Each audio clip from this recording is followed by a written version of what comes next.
Mercy banned out Franco. Because I saw the Vexana ban and I was like, they could still go for Franco. They can still go for pickoff. But Bigatron's like, nope. Franco's gone. If they want to go for pickoff, the Kaja is still a hero that we can see from Rebellion, though there should be a lot of cancel here with the Circling Eagle, with the Fredrin as well. Not to cancel the Divine Judgment, but to cancel the maneuverability of Kaja after Divine Judgment so he doesn't move. Just to stop your teammate from dragged away into the depths. For Rebellion though, one more ban. I feel like it has to be, from the looks of it, targeted towards Moreno. I think they're targeting a lot of the team fight heavy kind of style. If they want to go for sneaky moves in the jungle though, the Novaria is something that Moreno is good at. It's gonna be Terizla ban away though. Terizla taken out now. Turn Alpha. No Xborg, no Terizla. Those are the two best picks probably in this position right now up against the Barats. Some setup. Arlet could be a choice to go for. What else would be a safe option to go for here for Chorizo? CC. It's not safe, but... For the Barats, it's great, yeah. Oh, there you go. Eterna and CC, name a more iconic duo. Calling it twice so far. Do you play CC secretly? It's something between me and Chorizo, man. It's like a... Oh, you have that... The XP connection, because I'm an EXP player. Are you? Yeah, I've seen you play XP. That's crazy. XP, Valentina XP, Lily Chang'e XP. All these options. But for Rebellion, with them banning so much like crowd control, heavy heroes, what are they planning here, right? Vexana, Terizla? Hanzo? Probably not. No way they'd pick up a Faramis here, right? Faramis, Valentina. Oh. And where would they put the Valentina? Rion played at Rome. Last time it was actually with a Valentina, but I think it might be too risky here for Rebellion. It's not their style, really. Minotaur is very much their style. This is Audie's signature early on in the season. And a carry pick to end things now. Big question, will the XP Fredrin come through? You hear that sound of disgust? Yeah. Very audible through the mic, for sure, Mirko. They need something beefy, though. Rebellion banned out the Terizla, knowing that there is damage reduction built into his kit. This is gonna be... I think it's gonna be just a play for D to be able to free hit and allow him some security with Audit channeling the Minyu and Fury. That's gonna be a gourd once more for Bigatron, though. They want that long distance, they want that burst ability. That was sweet. Yeah, Eman and Moreno, that connection. Mid and gold. Oh, this is scary.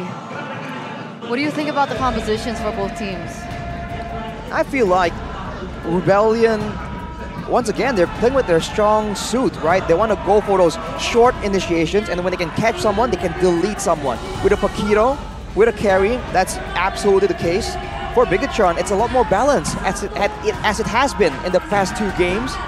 And for now, I think only time will tell how the early game will play out and how that will influence the first fights. Because if Bigatron fall a bit too far behind, they still have the Mathilda to be a bit more crafty with these positionings. And now we're at the pinnacle of this best-of-3 series.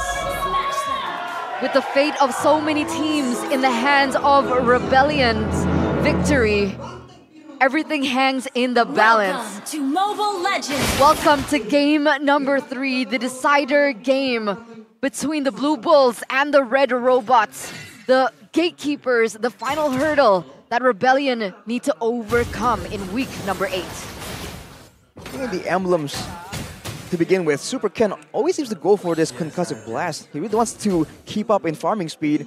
And in the past few games, it really has been paying off. He's been keeping up with farm despite kind of being pressured in the early game.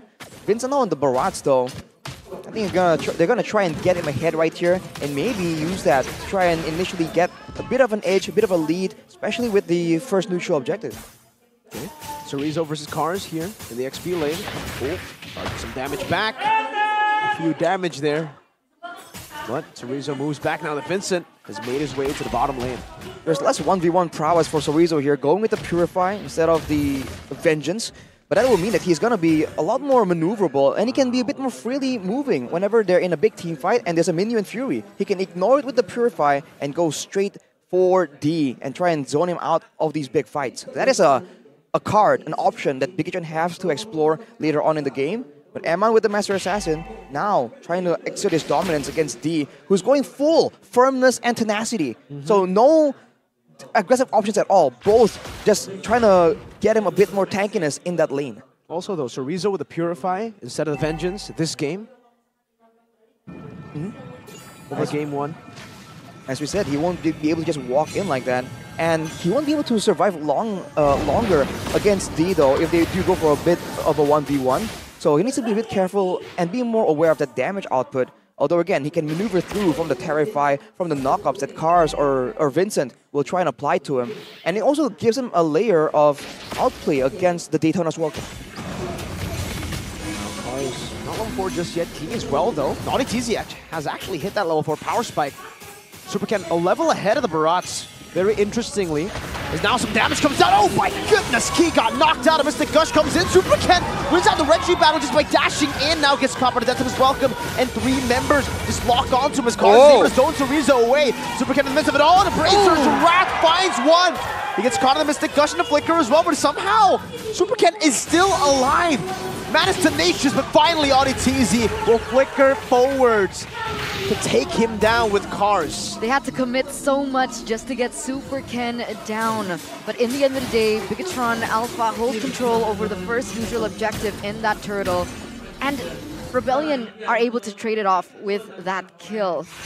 Audience prediction shows that 69% of the audience does support the red robots, but Moreno very early on with that ultimate.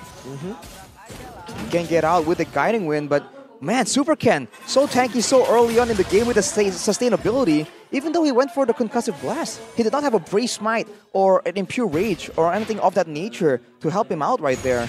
But that's still gonna be Bigatron kind of still equalizing, despite the fact that some of these moments really seem to be siding with Rebellion. That retribution from Super Ken just keeps them in contention in these early game fights every single match. I'm such a big fan of Cars whenever he plays the Makito, especially when he goes full damage, lethal ignition, right? It reminds me of Iran, actually. We were used to seeing that from him, and Cars has gained that confidence now to actually just go all out, even with his build. Oh, Mystic Gush on the Swaylo, who's stolen a Circling Eagle. They'll be able to survive, but Super Ken is just actually invading the Barats. Wow. Playing very aggressive here, and it looks like so far, Audi, TZ, and Swaylo, they don't really have much to say about it, especially seeing that Swaylo was caught quite low earlier on with the capitalization of Moreno with his Mystic Gush. But here it is once again. The turtle is going to be spawning in the Land of Dawn. There's some damage being traded in between both of these gold laners, but for the most part, it looks like things are equal in EXP. Super Ken and Vincent, the commitment. With the Circling Eagle too. Oh, Swaylo has also already popped the Circling Eagle. Cancels it now. Super Ken with a jump forward and a taunt as well. Now looking for the retreat, and it's going to be Vincent this time who wins it around. That's his welcome on the Rizzo, who cannot use the Purified. My goodness, the damage comes down with the Abraser's Wrath as well. Super Ken turns it around. Cars gets one shot in to take Rizzo down. And now Swaylo, he has the Flicker. He should still be safe, and he does get out. Bigatron always one step ahead right there, but Rebellion finally equalizing in the neutral objective take. Vincent actually winning out for once against Super Ken, the man who has a reputation. And part of why Bigatron is just so good at setting up like this is the fact that Moreno can clear the mid lane so effortlessly with this Gourd. Already in the Enchanted Talisman, he's spamming out all those spells again and again, and he has true damage built into his kit. Unlike Swaylo, who is forced to go with the Necklace of Durance to try and slow down the regeneration, the shielding coming in from Bigatron, and that means he can't really spam out the mana as reliably. He's going with the Quantum Charge as well, so no real benefit, no real bonus mana regeneration. So he's forced to try and be a bit more economical with his spell usage, and Bigatron are absolutely abusing it. Meanwhile, in the mid lane, you can see that pressure coming through from Bigatron, hoping to gain some momentum, a pick-off perhaps in this mid lane. Unable to find it, goes for the clear instead, and they walk towards this top lane. D and Aman, we've seen the gold. The disparity is so small that maybe they want to give Aman a bit of an advantage. But up till this point, they still haven't. Rebellion looking like they want to go for the exact same thing. Vincent and LTTZ already roaming towards his top side. Eman seems to feel like something was up, so he will be able to get out of it. Looking at some of the items, by the way, Super Ken has a Brute Force Breastplate, so he is absolutely valuing his maneuverability in these fights. So going there 2v3 technically? I wonder if that's a bit of a mind game. Kind of pretend like backup was in the area, even though they're really not. So Rizzo's behind in that lane just because of the Purify? Is that the reason? Cars is 3-0. He's so low. Oh, all in earlier, and Bigatron tried to trade it with an all-in the mid lane, but yes, so Rizzo will be the one forced to recall for now, and Super Ken will probably have to reset this turtle. But Bigatron still setting up for it as much as possible. I think their main tool to use here is Moreno, but he's going to be busy clearing in the bottom side. So Super Ken alone right here as Cars looks for an opportunity. A jump as well, but the guiding win actually gets Super Ken out. And now the retreat battle comes in, and Super Ken who wins it. Goes in for the taunt on the Vincent, who might just have to use it after this welcome now as he gets tied down by Cerezo. And Cerezo goes in with the help of the taunt from Super Ken too. In the mid lane, and Mon just dives in deep, and Vincent as well will fall to Cerezo. Audie's next in the chopping block as they go for the dive, and Cerezo picks up the double. A Purify out, Ken with an attempted taunt in the mid lane. Tier 1 falling, traded out for the Tier 1 up top. Massive win for Bigatron, but losing a turret on the top side, leaving D to his own devices. It's almost like they feel like they have enough assurances to shut down the carry in the big team fight. They are focusing everything to go for these neutral objectives, and they haven't really been funneling a lot of these ganks, a lot of this damage and spells to that gold lane, leaving Eman to just kind of solo pressure. And that's going to be something that they have to try and keep in mind here, because again, Rebellion, they're going for a lot of these fights, but technically they're still waiting on their main damage dealer, who can still do true damage as well. Bonk. Wow. That's a lot of sustain coming through from Super Ken. Over and over, he's been able to turn these team fights around, and now he actually uses his retribution there. Super aggressive for Super Ken. It's in the name. Now, onto Vincent. He goes Mystic Gush as well. Oh, Vincent caught in the bad spot. Now ran down by Eman too, but they don't decide to commit. They just go for the Tier 2. That's free up top. Super Ken seems like he just doesn't want to stop. He just keeps on going, poking Rebellion every chance he gets. He's hungry. And for Bigatron, I think this is where they want to be aggressive as well, because Super Key has the Flash of the Oasis, and meanwhile, Audi does not. And that might be due to the fact that he actually went with the Bargain Hunter on that Mathilda, so he is going to get his items a lot faster, and that might be a power spike that Bigatron are trying to take advantage of. Blue turret down below, now taken by Bigatron Alpha. Good timing for them. The Lord has just spawned in the game here in the 9th minute. And Bigatron take control. Cerezo, wow. Just jumping forward, trying to poke them down. Vincent now also trying to bait out that death in his welcome. And Cerezo has that Purify. Look at the rest of Bigatron Alpha already corralling over the turtle. Mystic Gush! Oh, Detsuna's welcome has been used up to escape. And now Cars almost finds the assassination. What the heck? Eman with the assassination too! Now onto D, he goes, might just be the revenge that he wants. He dives in back, and Cerezo, my god! The combo in together from the side laners as Eman is very low. Now one last shot should do it. Auditezi collects a shutdown. Bigatron collect the Lord. Wow. Whoa, hold on just a minute, okay? So many things happen at that entire sequence that I don't really know where to start, but I do want to start with Auditezi. That knock-up got him a double kill under the turret, but wait a minute. Cars gets shut down by the laser, and the recalls come through from Key. Just like that, no control left for Rebellion. They were the ones with all the AoE. They thought that they can protect their backline. But right there, no one is safe when Eman is on the hunt. Not an assassin, yet acting like one, just showing up right there, even diving, going toe-to-toe against D with the help of Cerezo earlier. But yes, diving on Minotaur already shows why that's a bad idea, but overall, the fact that they were able to get so many things, including the neutral objective there, is absolutely value for the side of Bigatron. And look at the difference in gold, especially in the mid lane. Vincent? Chunk to half already, and Eman is going on in the circling eagle. as well. Vincent, no death to his welcome. And they go on the sway low, gets locked down, but a ton as well. The Super Ken is caught in no man's land as Vintage Fury comes out, but no one gets knocked up. Bigatron slowly but surely trying to utilize these waves, but it's only just the First Lord, and it's a good defense by Rebellion. But Moreno is already dealing so much damage, and you're right, that gold disparity is insane. 2,000 already, Iman, he's snowballing, and now he is just flying. Under the turret, but Iman just eats up that turret. They're able to siege it down really well. Backing away now, utilizing the advantages that they have to wipe the jungle of any creeps to take it away from Rebellion. Bigatron just playing to their strength so well here. Mobility is the name of the game, man. Everyone on the team can be so mobile except for Moreno. And even then, he has the benefit of the Guiding Wind. And if you look at his itemization, he went for the Ice Cream's wand. So now, Rebellion trying to walk through the Mystic Gush, the Mystic Projectile, Mystic Fields. They're just even slower in trying to catch off the members of Bigatron. And he knows that they don't require... He knows he doesn't require the glowing wand right here.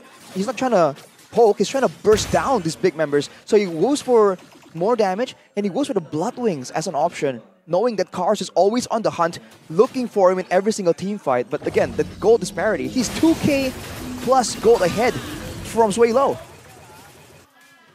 103.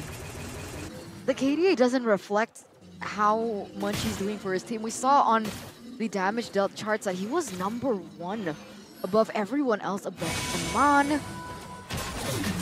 And we've seen Vincent even struggling. And he's the one who's supposed to be able to take this damage, and yet he's unable to at all. It's a problem when they go in for the neutral objective takes, and it should be a problem here. With them knowing this, what's the plan from Rebellion? Oh my Kars!